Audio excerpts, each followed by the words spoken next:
സലൂണിലെത്തിയ യുവതിക്കെതിരെ അതിക്രമം കാട്ടിയ സ്ഥാപന ഉടമ അറസ്റ്റിൽ. ബ്യൂട്ടി പാർലർ ഉടമ ഷീല സന്നിയെ വ്യാജ ലഹരിക്കേസിൽ കുടുക്കിയ കേസിലെ മുഖ്യ ആസൂത്രകയും പിടിയിൽ.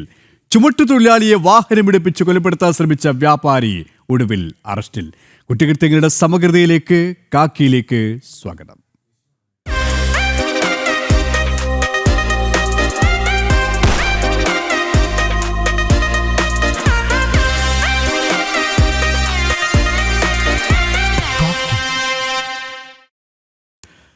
കൊല്ലം കുണ്ടറയിൽ പ്രതിയെ പിടിക്കാനെത്തിയ പോലീസുകാർക്ക് നേരെ ആക്രമണം. നായയെ അഴിച്ചുവിട്ട് ഉദ്യോഗസ്ഥരെ കടിപ്പിക്കുകയായിരുന്നു. രക്ഷപ്പെടാൻ ശ്രമിച്ച പ്രതിയെ കൂടുതൽ പോലീസുകാരെത്തി അതിസാഹസികമായാണ് കീഴ്പ്പെടുത്തിയത്. സ്റ്റേഷനിലെ SI സച്ചിൻലാൽ, CPO ശ്രീജിത്ത് എന്നിവർക്കാണ് നായയുടെ കടിയേറ്റത്. കഴിഞ്ഞ ദിവസം രാത്രി നെല്ലിമുക്കിലുണ്ടായ അടിപിടി കേസിൽ പടപ്പക്കര സ്വദേശി ജിജേഷിനെ പിടികൂടാനായാണ് ഉദ്യോഗസ്ഥർ എത്തിയത്. പോലീസ് എത്തിയതും ഇയാൾ കുതറിമാറുകയും ഉദ്യോഗസ്ഥരെ ആക്രമിക്കുകയുമായിരുന്നു. തള്ളിയിട്ട SIയുടെ കാലിൽ ജിജേഷ് കടിക്കുകയും ചെയ്തു. തുടർന്ന് ഇയാൾ തന്റെ വളർത്തുനായയെ അഴിച്ചുവിട്ട് പോലീസുകാരെ കടിപ്പിക്കുകയായിരുന്നു.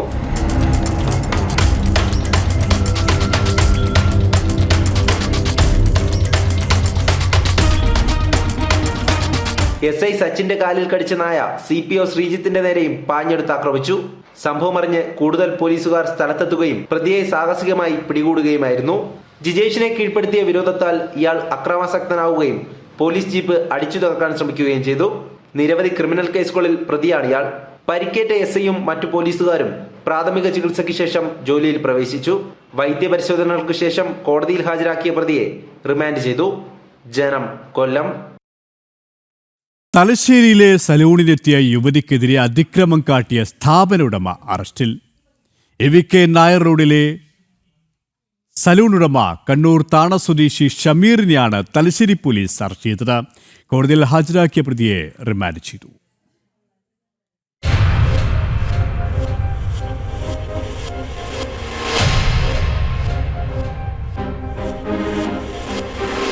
കഴിഞ്ഞ 10-ാം തീയതി വൈകിട്ടായിരുന്നു സംഭവം. തലശ്ശേരിയിലെ എക്ലിപ്സ് സലൂണിൽ ഹെയർ മസാജിനെത്തിയതായിരുന്നു കതിരൂർ സ്വദേശിനിയായ 24-കാരി. ഹെയർ മസാജിംഗ് ചെയ്യുന്നതിനിടെ യുവതിയെ സലൂൺ ഉടമ കണ്ണൂർ താണ സ്വദേശി ഷമീർ കയറിപ്പിടിച്ചെന്നാണ് പരാതിയിൽ പറയുന്നത്. അതിക്രമത്തിൽ ഭയന്ന് പോയ യുവതി ഉടൻ തലശ്ശേരി പോലീസ് സ്റ്റേഷനിലെത്തി പരാതി നൽകുകയായിരുന്നു. ലൈംഗിക ഉദ്ദേശത്തോടെ കയറിപ്പിടിച്ചെന്നും സ്ത്രീക്ക് മാനഹാനി വരുത്തിയെന്നും FIR വ്യക്തമാക്കുന്നു. യുവതിയുടെ പരാതിയുടെ അടിസ്ഥാനത്തിൽ തലശ്ശേരി SI പ്രശോഭിന്റെ നേതൃത്വത്തിലുള്ള പോലീസ് സംഘം സലൂൺ ഉടമ ഷമീറിനെ അറസ്റ്റ് ചെയ്തു. കോടതിയിൽ ഹാജരാക്കിയ പ്രതിയെ റിമാൻഡ് ചെയ്തു. ജനം, കണ്ണൂർ. ഇടുക്കി ചെറുതോണിയിൽ ചുമട്ടുതൊഴിലാളിയെ വാഹനമിടിപ്പിച്ച് കൊലപ്പെടുത്താൻ ശ്രമിച്ച വ്യാപാരി അറസ്റ്റിലായി. ചെറുതോണി സ്വദേശി സുഭാഷാണ് അറസ്റ്റിലായത്. ഇരു കൂട്ടരും തമ്മിലുണ്ടായ കൂലിത്തർക്കമാണ് സംഘർഷത്തിന് ഇടയാക്കിയത്.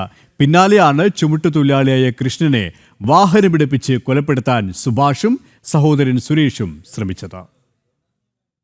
മീൻ കച്ചവടക്കാരനായ സുഭാഷിന്റെ കടയിൽ മീൻ ഇറക്കുന്നതുമായി ബന്ധപ്പെട്ട ശനിയാഴ്ചയാണ് ചുമട്ടുതൊഴിലാളിയായ കൃഷ്ണനുമായി വാക്കുതർക്കമുണ്ടാകുന്നത്.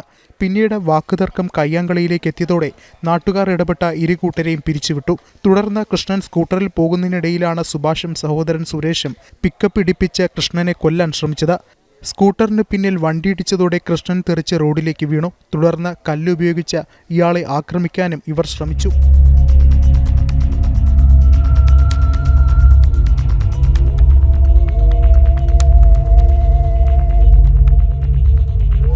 ഇവൻ അനിയനെ വിളിച്ചു വരുത്തിയിട്ട് പിക്കപ്പിൽ എന്നെ കൊണ്ടൊന്ന് ഇടിച്ച് താഴെ ഇട്ടിട്ട് എന്നെ കല്ലിനെറിഞ്ഞ് കൊല്ലാൻ ശ്രമിച്ചു.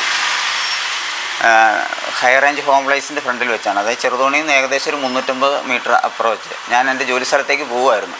ഞാൻ പോകുന്ന കണ്ടിട്ട് ഇവർ രണ്ടുപേരും കൂടെ പുറകെ വന്ന് ഇടിച്ച് എന്നെ വണ്ടിയിൽ നിന്ന് ഇടിച്ച് താഴെ ഇട്ടിട്ട് സുഭാഷ് എന്നെ കല്ലിന് എറിഞ്ഞു. അപ്പം ഈ സ്ഥലത്തെ SI സാർ അവിടെ ഉണ്ടായിരുന്നു. സാറ് വന്ന് പെട്ടെന്ന് പിടിച്ചു മാറ്റിയപ്പം കുറച്ച് ചീത്തയും വിളിച്ചിട്ട് ഇവനെ കൊല്ലാൻ, ഇവനെ കൊന്നിട്ടേ വിടുവോളെന്നും പറഞ്ഞ് എന്നെ അങ്ങോട്ട് ആക്രമിക്കുകയോ ചെയ്തത്. സംഭവ സ്ഥലത്തുണ്ടായിരുന്ന ഇടുക്കി SP അക്രമികളെ പിന്തിരിപ്പിക്കുകയും പോലീസ് സ്റ്റേഷനിൽ വിവരമറിയിക്കുകയുമായിരുന്നു. ആക്രമണത്തിൽ പരിക്കേറ്റ കൃഷ്ണൻ ചികിത്സ തേടി. കൃഷ്ണന്റെ പരാതിയിൽ സുഭാഷിനെ പോലീസ് അറസ്റ്റ് ചെയ്തു. വധശ്രമത്തിനാണ് കേസെടുത്തിട്ടുള്ളത്. ഒളിവിൽ പോയ മറ്റൊരു പ്രതി സുരേഷിനെ കണ്ടെത്താൻ ഇടുക്കി പോലീസ് അന്വേഷണം ഊർജിതമാക്കി. ജനം, ഇടുക്കി. തൃശൂർ ചാലക്കുടിയിൽ ബ്യൂട്ടി പാർലർ ഉടമ ഷീല സന്നിയെ വ്യാജ ലഹരി കേസിൽ കുടുക്കിയ സംഭവത്തിൽ കേസിലെ മുഖ്യ ആസൂത്രക ലിവിയ ജോസ് പോലീസ് കസ്റ്റഡിയിലായി. ദുബായിൽ നിന്ന് മുംബൈ വഴി നാട്ടിലേക്കെത്താനുള്ള നീക്കത്തിനിടയിലാണ് ലിവിയ പ്രത്യേക അന്വേഷണ സംഘത്തിന്റെ പിടിയിലായത്. അതേസമയം മുഖ്യപ്രതി നാരായണദാസ് നിലവിൽ റിമാൻഡിലാണ്. 2023 മാർച്ച് 27 ഷീല സണ്ണിയുടെ സ്കൂട്ടറിൽ നിന്നും ബാഗിൽ നിന്നും LSD സ്റ്റാമ്പുകളെന്ന് പറയുന്ന വസ്തുക്കൾ പിടികൂടിയത്. 72 ദിവസം ഷീല സണ്ണി ജയിലിൽ കഴിയുകയും ചെയ്തു. പിന്നീട് നടത്തിയ രാസപരിശോധനയിൽ വ്യാജലഹരിയാണെന്ന് വ്യക്തമായതോടെ ഷീലയെ പ്രതിസ്ഥാനത്ത് നിന്ന് ഒഴിവാക്കുകയായിരുന്നു. കേസിലെ മുഖ്യപ്രതി നാരായൺദാസ് കഴിഞ്ഞ മാസം SITയുടെ പിടിയിലായി. പിന്നാലെ മരുമകളുടെ സഹോദരി ലീവിയയെ കേന്ദ്രീകരിച്ച് സമഗ്രമായ അന്വേഷണമാണ് നടത്തിയത്. ദുബായിൽ നിന്ന് മുംബൈയിൽ വിമാനമിറങ്ങിയപ്പോഴാണ് ഇവർ പിടിയിലാവുന്നത്. ലിവിയെ പിടികൂടാൻ ലുക്കൌട്ട് സർക്കുലർ പുറത്തിറക്കിയിരുന്നു. ബംഗളൂരുവിൽ സ്വകാര്യ സ്ഥാപനത്തിൽ ജോലിക്കാരിയായിരുന്നു ലിവിയ.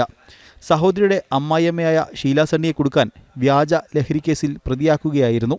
തുടർന്ന് പോലീസ് ചോദ്യം ചെയ്യാൻ വിളിപ്പിച്ചപ്പോൾ ദുബായിലേക്ക് പോവുകയായിരുന്നു. ലിവിയയെ നാളെ കേരളത്തിൽ എത്തിക്കുമെന്നാണ് പോലീസ് വ്യക്തമാക്കുന്നത്. ജനം, തൃശൂർ. വിവാഹ തട്ടിപ്പ് കേസിൽ കസ്റ്റഡിയിൽ വാങ്ങിയ രേഷ്മയുമായി പോലീസിന്റെ തെളിവെടുപ്പ്.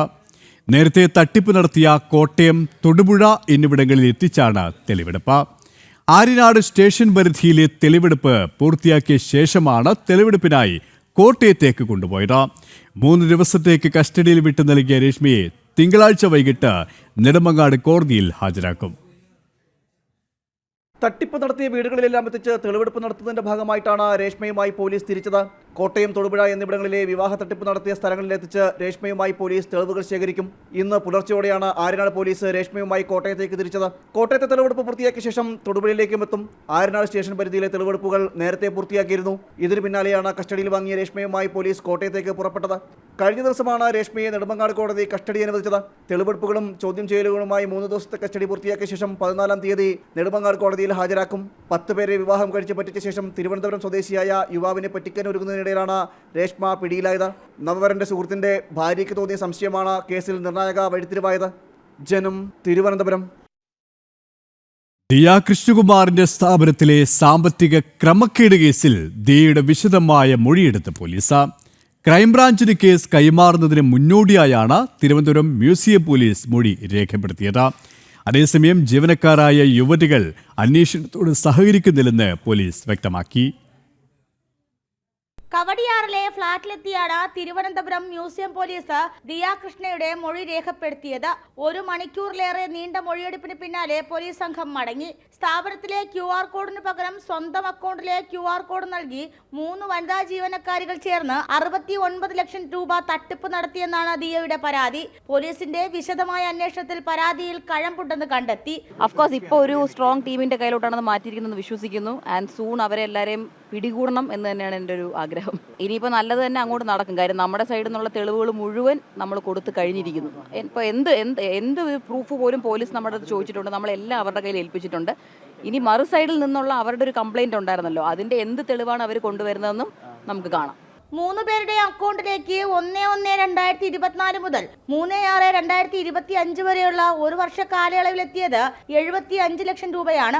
ഇതിൽ മുഴുവൻ തുകയും വിവിധ അക്കൗണ്ടുകളിലേക്ക് കൈമാറിയിട്ടുമുണ്ട്. കൈമാറിയ തുക എന്തിനൊക്കെ ചെലവഴിച്ചു എന്നതിനെ കുറിച്ച് വിവരങ്ങളൊന്നും പോലീസിന് ലഭിച്ചിട്ടില്ല. ഇതിനാൽ വിശദമായ ചോദ്യം ചെയ്യലിനായി 3 പോലീസ് സമീപിച്ചപ്പോഴാണ് അന്വേഷണത്തോട് സഹകരിക്കാതെ ഇവർ മാറി നിന്നത്. മൊബൈൽ ഫോണുകൾ സ്വിച്ച് ഓഫ് ചെയ്യുകയും സ്ഥലത്ത് നിന്ന് മാറി നിൽക്കുകയും ചെയ്തതോടെ ഇവർ ഒളിവിലാണെന്ന നിഗമനത്തിലാണ് പോലീസ്.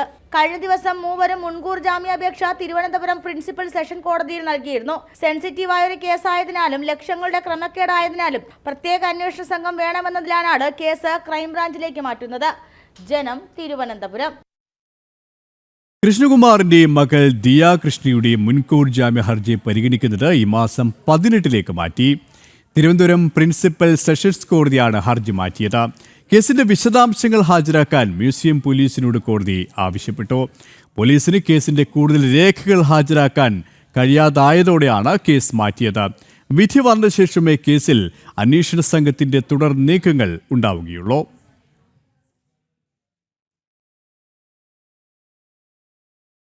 കൊല്ലത്ത് സ്കൂട്ടറിൽ കഞ്ചാവ് കടത്തിയാൾ എക്സൈസിന്റെ പിടിയിലായി. മുളങ്കടകം സ്വദേശി സുനേഷാണ് അറസ്റ്റിലായത്.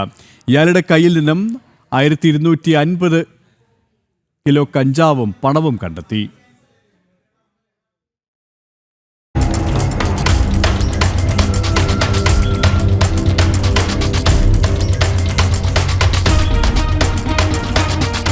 കൊല്ലം മുളങ്കടകം പള്ളി തെക്കതിൽ വീട്ടിൽ 45-കാരനായ സുനേഷാണ് എക്സൈസിന്റെ വലയിലായത്.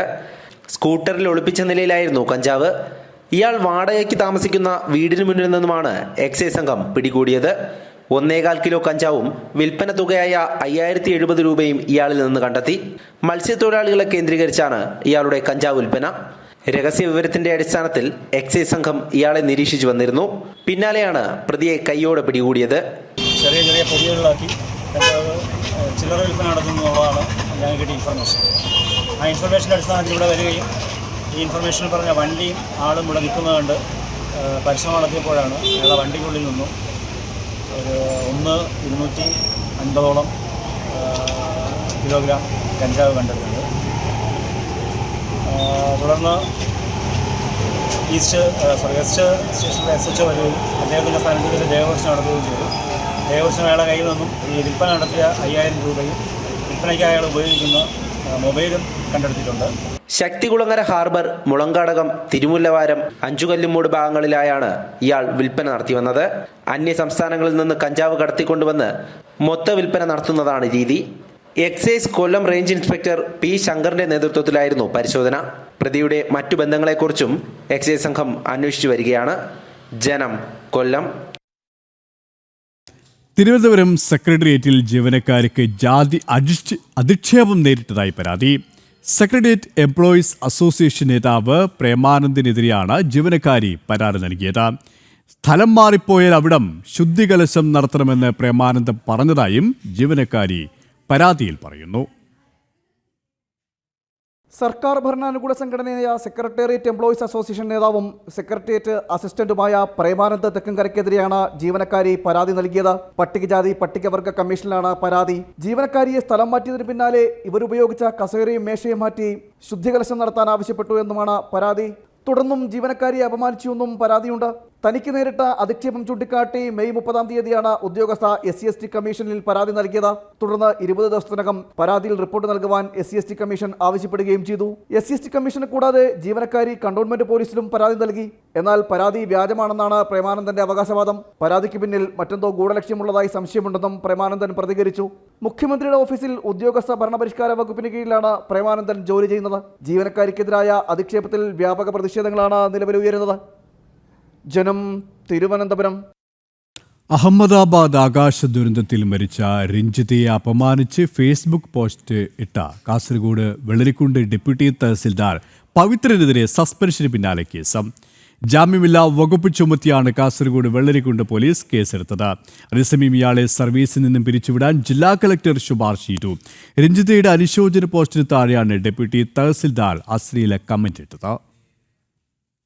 അഹമ്മദാബാദ് ആകാശ ദുരന്തത്തിൽ മരണപ്പെട്ട രഞ്ജിതയ്ക്ക് അനുശോചനം രേഖപ്പെടുത്തിക്കൊണ്ടിട്ട പോസ്റ്റിന് താഴെയാണ് കാഞ്ഞങ്ങാട് വെള്ളരിക്കുണ്ട് ഡെപ്യൂട്ടി തഹസിൽദാരായ പവിത്രൻ അശ്ലീല കമന്റ് ഇട്ടത്.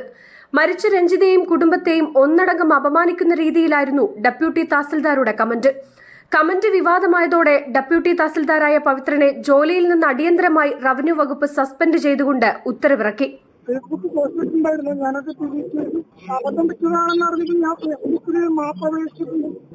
ആ തെറ്റ് പറ്റിയെന്ന് ഞാൻ എഴുതിയിട്ടുണ്ടല്ലോ എന്റെ ഫേസ്ബുക്കിലായിരുന്നു.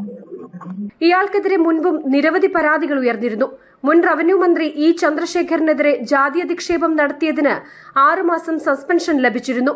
വീണ്ടും സർവീസിൽ കയറിയതിനു ശേഷമാണ് ഇത്തരത്തിൽ ഫേസ്ബുക്ക് പോസ്റ്റ് ഇട്ടിരിക്കുന്നത്.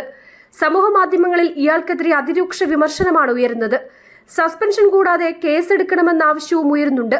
മരിച്ചവരോട് പോലും ഈ രീതിയിൽ അസഹിഷ്ണുത കാണിക്കുന്ന ദുഷിച്ച ചിന്താഗതിക്കാരായ പുഴുക്കുത്തുകൾ കേരളത്തിനും മലയാളികൾക്കും അപമാനമാണ് എന്നാണ് സോഷ്യൽ മീഡിയ ഒന്നടങ്കം പറയുന്നത്. ജനം, കോഴിക്കോട്. പാക് ക്രിക്കറ്റർ ഷാഹിദ് അഫ്രീദിക്ക് സ്വീകരണമൊരുക്കിയതിൽ കുസാറ്റ് ബിടെക് അലുമിനി അസോസിയേഷനെതിരെ നൽകിയ പരാതിയിൽ കളമശ്ശേരി പോലീസ് പരാതിക്കാരന്റെ മൊഴിയെടുത്തു. ഭാരതീയ പ്രവാസി ഫെഡറേഷൻ കൺവീനർ ഷിഹാബ് KKയുടെ മൊഴിയാണ് രേഖപ്പെടുത്തിയത്.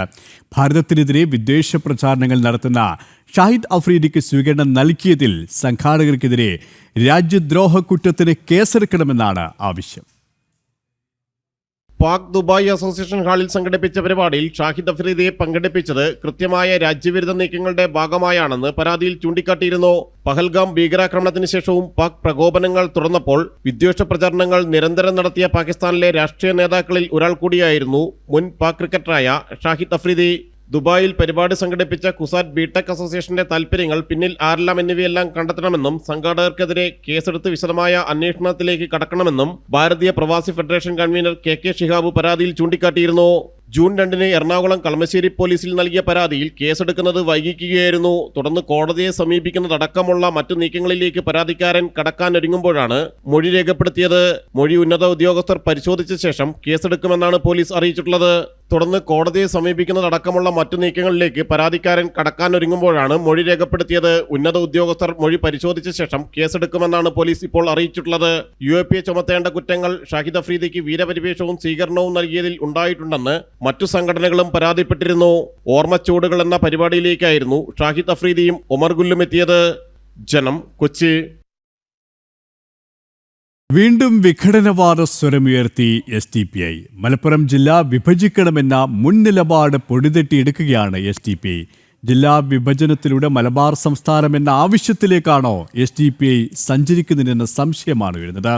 കഴിഞ്ഞ ദിവസം PV അൻവറും സമാന ആവശ്യം മുന്നോട്ട് വച്ചിരുന്നു. 2010 മലപ്പുറം ജില്ല വിഭജിക്കണമെന്ന ആവശ്യം SDPI ആദ്യം മുന്നോട്ട് വെച്ചത്.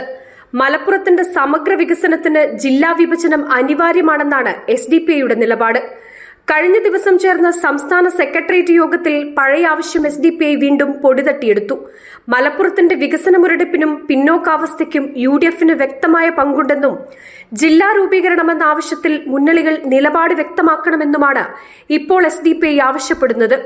എന്നാൽ മലപ്പുറം ജില്ല വിഭജിക്കുക വഴി മലബാർ കേന്ദ്രമായുള്ള സംസ്ഥാനമെന്ന ലക്ഷ്യമാണ് മുന്നോട്ട് വെക്കുന്നത് എന്ന ആരോപണവും ശക്തമാണ്. അതല്ല, വികസനമാണ് SDPIയുടെ ലക്ഷ്യമെങ്കിൽ എന്തുകൊണ്ടാണ് തിരുവനന്തപുരത്തെ വിഭജിച്ച് നെയ്യാറ്റിൻകര ജില്ല വേണമെന്ന ആവശ്യവും തൊടുപുഴ കേന്ദ്രമായി ജില്ല വേണമെന്ന ആവശ്യവും SDPI മുന്നോട്ട് വെക്കാത്തത് എന്ന ചോദ്യവും ഉയരുകയാണ്. കഴിഞ്ഞ ദിവസം നിലമ്പൂർ നിയോജക മണ്ഡലം സ്വതന്ത്ര സ്ഥാനാർത്ഥി PV അൻവറും മലപ്പുറം ജില്ല വിഭജിക്കണമെന്ന ആവശ്യം മുന്നോട്ട് വച്ചിരുന്നു. വിഘടനവാദ രാഷ്ട്രീയമുയർത്തി തിരഞ്ഞെടുപ്പിൽ നേട്ടമുണ്ടാക്കാനുള്ള ആയുധമായും SDPIയും PV അൻവറും ഉപയോഗിക്കുന്നുണ്ടെന്ന ആരോപണവും ഉണ്ട്. ജനം, കോഴിക്കോട്. കൊച്ചി തീരത്തെ കപ്പൽ അപകടം എണ്ണച്ചോർച്ച നീക്കുന്നതിനായി കേന്ദ്ര ഷിപ്പിംഗ് മന്ത്രാലയം കപ്പൽ കമ്പനിക്ക് നൽകിയ കാലാവധി ഇന്ന് അർദ്ധരാത്രിയോടുകൂടി അവസാനിക്കുകയാണ്. അടിയന്തരമായി എണ്ണച്ചോർച്ച പരിഹരിച്ചില്ലെങ്കിൽ കർശനമായ നിയമ നടപടികളിലേക്ക് കടക്കാനാണ് ഷിപ്പിംഗ് മന്ത്രാലയം മുന്നറിയിപ്പ് നൽകിയിട്ടുള്ളത്. അഴീക്കൽ കപ്പൽ അപകടത്തിലും കർശനമായ നടപടികളിലേക്ക് കടക്കാൻ കേന്ദ്ര ഷിപ്പിംഗ് മന്ത്രാലയം തീരുമാനിച്ചിട്ടുണ്ട്. അതേസമയം നഷ്ടപരിഹാര തുക കണ്ടെത്താനുള്ള തത്രപ്പാടിലാണ് സംസ്ഥാന സർക്കാർ. കൊച്ചി തീരത്ത് MSC എൽസ 3 കപ്പൽ അപകടത്തിൽപ്പെട്ട സംഭവത്തിൽ കപ്പൽ കമ്പനിക്ക് എണ്ണച്ചോർച്ച നീക്കം ചെയ്യാനായി നൽകിയിരിക്കുന്ന സമയത്തിന്റെ കാലാവധി ഇന്ന് അർദ്ധരാത്രിയോടുകൂടി അവസാനിക്കും.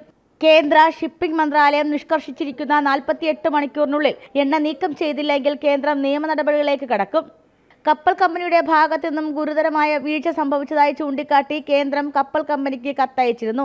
കപ്പൽ അപകടപ്പെട്ടതിന് പിന്നാലെ അവശിഷ്ടങ്ങൾ മാറ്റുന്ന നടപടികളിൽ കപ്പൽ കമ്പനിക്ക് ഗുരുതരമായ വീഴ്ച പറ്റിയെന്നാണ് കത്തിൽ പറയുന്നത്. ഇന്ത്യൻ തീരത്തെയും സമുദ്ര ആവാസ വ്യവസ്ഥയെയും കപ്പൽ അപകടം കടുത്ത ആഘാതത്തിലാക്കി. മത്സ്യത്തൊഴിലാളികൾക്ക് ജോലി നഷ്ടമായി. കപ്പലിന്റെ സാൽവേജ് നടപടിക്രമങ്ങൾ മെയ് 30 വരെ കമ്പനി വൈകിപ്പിച്ചെന്നും കണ്ടെത്തി. കപ്പൽ അപകടം സംഭവിച്ചപ്പോൾ തുടക്കത്തിലുണ്ടായ കാലതാമസം വലിയ തിരിച്ചടി ഉണ്ടാക്കി. മറിഞ്ഞ കപ്പലിലെ എണ്ണച്ചോർച്ച നീക്കുന്നത് ഇനിയും തുടങ്ങിയിട്ടില്ല.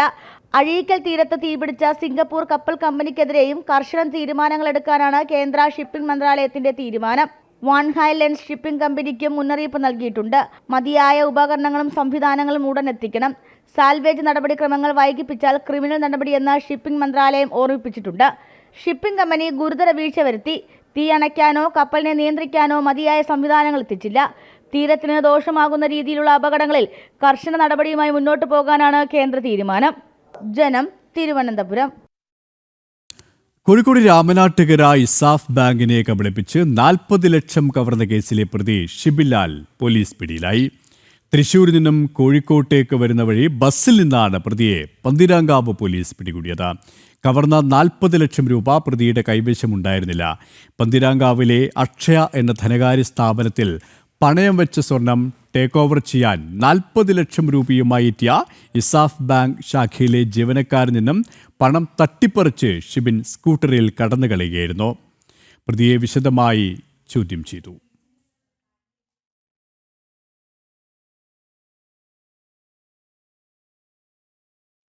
സംസ്ഥാനത്ത് VIP-കളുടെ യാത്രാവിവരങ്ങൾ ചോരുന്നുവെന്ന് കേന്ദ്ര ആഭ്യന്തര മന്ത്രാലയം. വാട്സാപ്പ് ഗ്രൂപ്പുകളിലേക്ക് പ്രധാനമന്ത്രിയുടെ സന്ദർശന വിവരങ്ങളടക്കം എത്തുകയാണ്.